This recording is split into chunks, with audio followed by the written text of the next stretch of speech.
If I'm in the Squid Game with no gadgets, no allies, and only my own skills, I'd approach the situation with a cold, calculated strategy. Each game is a unique challenge, and survival depends on adapting to its rules while outthinking both the organizers and the players. The first step is observation. I'd analyze the environment, the guards, and even the participants. Knowledge is power, and understanding the dynamics, who's a potential threat, who's manipulatable, and who's just here to survive, is critical. In red light, green light, precision and focus are key. My training has taught me how to control my body movements to an almost imperceptible degree. I'd move only when I'm sure and remain completely still the moment the doll's head turns. I'd also stay away from large groups. Panic spreads fast, and I can't afford to get caught in a stampede.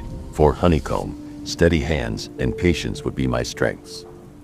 I'd study the material quickly, how brittle it is, how it reacts to subtle pressure, and employ techniques like using warmth from my breath or fingers to soften critical points.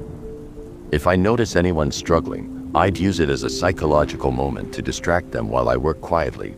Tug of war is about more than strength, it's about tactics. I'd focus on balance and coordination. I'd suggest a team strategy, leaning back in unison and leveraging body weight to tire the other team.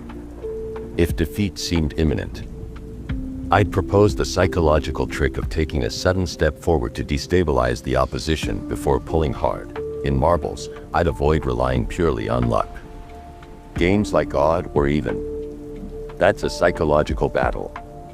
I'd observe my opponent's tendencies and habits to predict their choices. If deception was allowed, I wouldn't hesitate to bluff or mislead. Survival takes priority.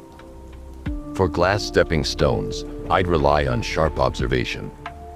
Before stepping, I'd study the glass, looking for subtle differences in its thickness or how light reflects off it.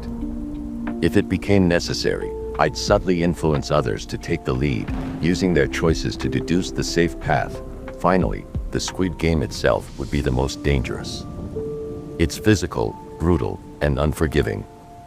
Here, I draw upon every ounce of my combat training. It's not just about fighting, it's about intimidation, precision, and efficiency. My aim would be to neutralize my opponent quickly without wasting energy.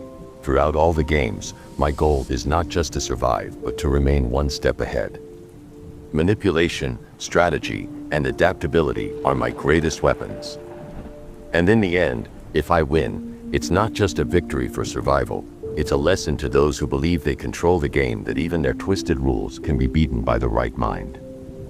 Gotham is full of people who watch from the shadows, waiting for someone else to take action. But heroes step forward. They answer the call. If you've enjoyed what you've seen here today, don't just watch, join the mission. Hit that subscribe button, and together, we'll make sure the signal never fades, because Gotham and this channel need you.